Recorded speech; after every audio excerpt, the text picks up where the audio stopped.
Hi, I'm John Stewart, Chief Investment Officer of Farmers Trust Company. This is the Investor's Edge.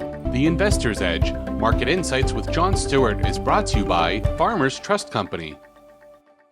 Hi, I'm John Stewart. Welcome to the Investor's Edge. First up, the week in review. Fed stays pat. The Federal Reserve met again this past week, as they do every 6 weeks, for their decision on whether to make adjustments to their current monetary policy. As expected, the committee left their interest rate target unchanged.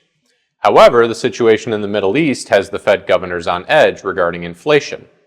The Fed seems to be less worried about a growth slowdown than they should be, though, given recent weakness in the labor market along with some signs of cracks in the private credit markets. Now, typically, these growth concerns would cause the Fed to lean towards cutting interest rates in order to support economic growth. But with rising oil prices due to the conflict in the Middle East, the Fed is wondering if inflation could become a bigger problem yet again. Now, despite some of the Fed's rhetoric, monetary policy has little to no effect in fighting a supply-driven spike in oil prices. Therefore, the Fed should focus on the growth slowdown, which could actually be made worse by the rise in oil prices. Cutting rates at their next meeting would be appropriate. For this week's featured insight, risk happens fast. There's a saying out there that risk happens slowly and then all at once. It's actually akin to Ernest Hemingway's explanation of how bankruptcy happens, gradually and then suddenly.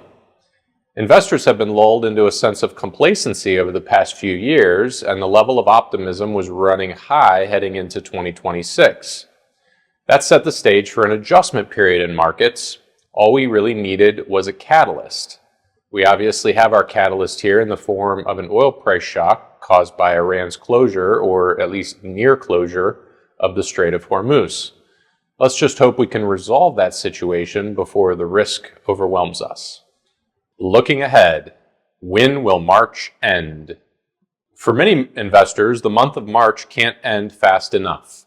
Markets are fast moving, but as of my last look, the S&P 500 index was down around 5% for the month so far, which is good enough for the worst monthly return since March of last year. And then, of course, we all remember what happened back in March of 2020 when COVID hit.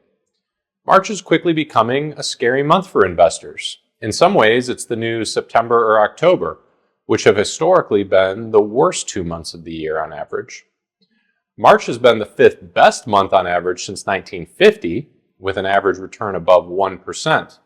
But it's the second worst month since 2020, with an average loss of more than 2%. Of course, this could all just be a coincidence, but hopefully April will live up to its long-run average return of around 1.5%, which has been the average for the month since 1950, as well as over the last 5 years. Once again, I'm John Stewart. Thank you for watching The Investor's Edge. The Investor's Edge, Market Insights with John Stewart, is brought to you by Farmers Trust Company.